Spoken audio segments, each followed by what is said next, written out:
This is the Sky Lakes Wilderness in southwest Oregon. And this is the Milmar Ranch, located about 6 miles away. And this is Ted Birdseye, a fifth-generation Oregonian. He bought the ranch 4 years ago to raise his family alongside cattle and horses. From a rancher's perspective, I mean, this place has so much potential.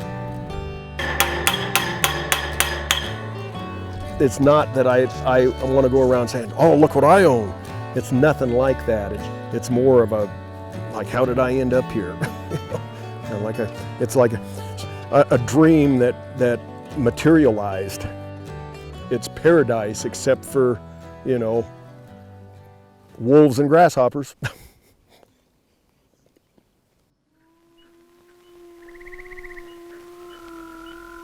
For centuries, when wolves overlapped with ranching operations, it was bad news for both parties. Ranchers could lose valuable livestock, and wolves could lose their lives. The rancher has laid a complaint with the conservation officer. There's wolves around. I'm not raising cattle to feed the brutes. Get rid of them for me. But it wasn't just ranchers who wanted to rid the country of wolves. European folklore and North American pioneers created a whole mythology around the animal. Wolves were enemies of civilization, symbols of the naturally cruel and fearsome wilderness from which humans had escaped.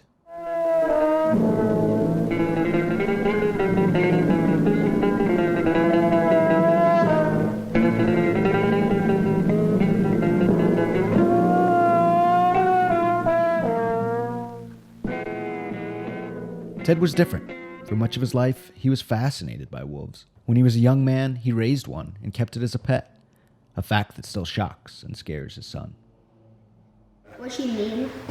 Well, she was mean to some people. She didn't like some people. Were they going to be mean to us? No.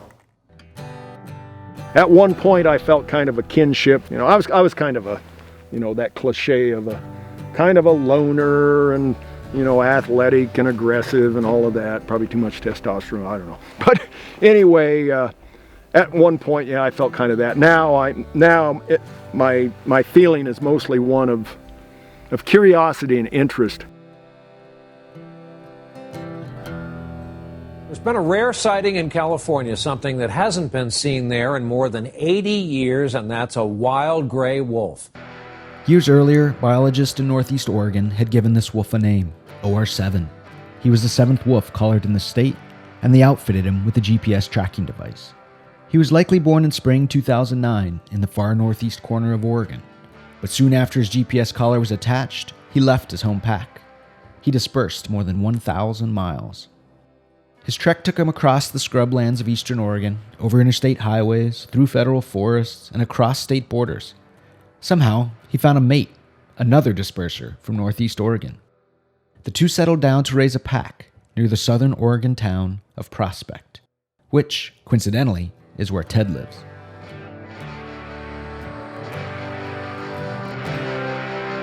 Since OR7's come to Oregon, every litter of pups has been born about 6 miles from this place. They've learned that, cattle are pretty easy prey, and so they start concentrating and having breakfast, lunch, and supper.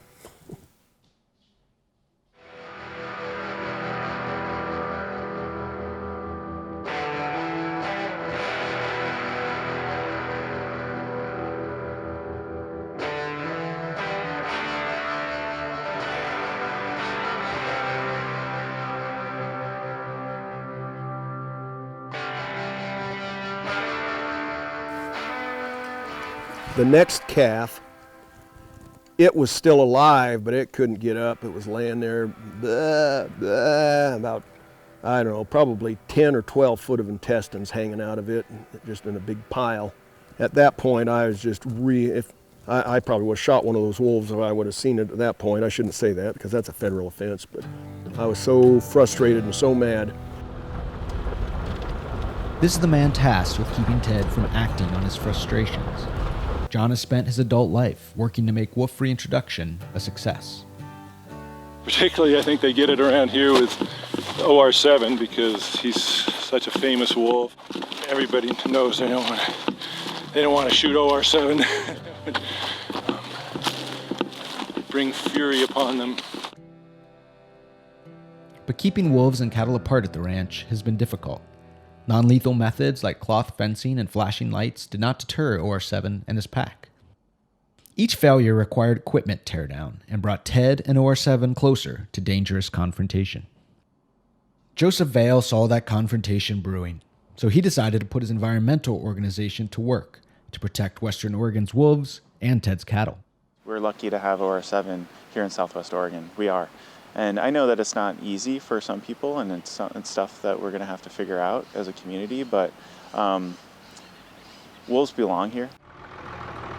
Ted agreed. He just wanted to work. If the wolves left his cattle alone, Ted said he'd leave them alone too. Each side reached across the divide. Ted formed partnerships both with the government and with environmental groups like Joe's, who he invited to his ranch to hear his side of the story. Defenders of Wildlife sent me 2 dancing men in these car lock things with generators because we don't have enough power to operate them. And this is a topic, of course, that you can go on and on and on and try and see the other people's perspective. And the hope is, I try and see the other side's perspective. My hope is they try and see my perspective instead of just going, yep, you live in wolf country, what do you expect? We're all feeling our way through this, right? Wolves are a part of this landscape, but they haven't been here for a long time. And so with wolf recovery in Western Oregon, we wanted to make sure that we did our best to have it work out. And we know that can't just work out for people that like wolves, but also people that have to live with them. Estimate now 931 wolves is probably more likely or more accurate estimate of the total. Many Western Oregon ranchers are now living in wolf country. But because Ted has suffered so many livestock losses, and because he's cobbled together a partnership with the government and environmental groups, he's getting something done about it. Our solution here at Millmar Ranch is, in fact, we're starting next week, is to build a permanent New Zealand high-tensile wire fence. And there's been some controversy about doing this. The reason for it here is this is in the center of the road pack's territory. It's been a chronic problem spot. So we're hoping this will solve the problems that we've had there.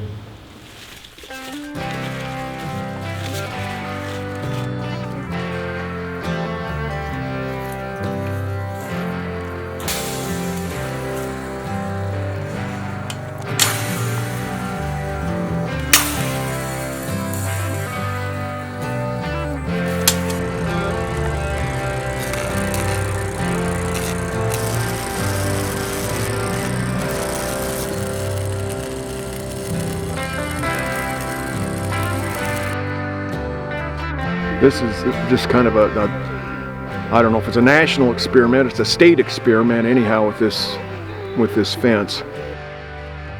This one's running almost 10,000 volts. That's very good. Yeah, with 1 amp draw, that thing is hot. Winter has arrived in the Rogue Valley 3 months after the fence was built. So far, it has worked. There have been no wolf attacks. We both are, standing around with our fingers crossed, hoping this is going to be the solution to the problem. So far, so good. Yep, just like I said, keep my fingers crossed, and we're all in kind of the same boat there, the biologists and then me as the cow owner. But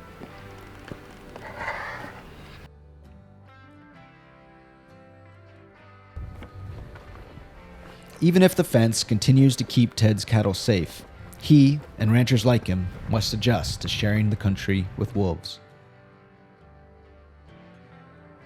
It's a new reality, but an old fear, one that will take some getting used to. I thought I heard a sound way back up there. Or just wolf paranoia.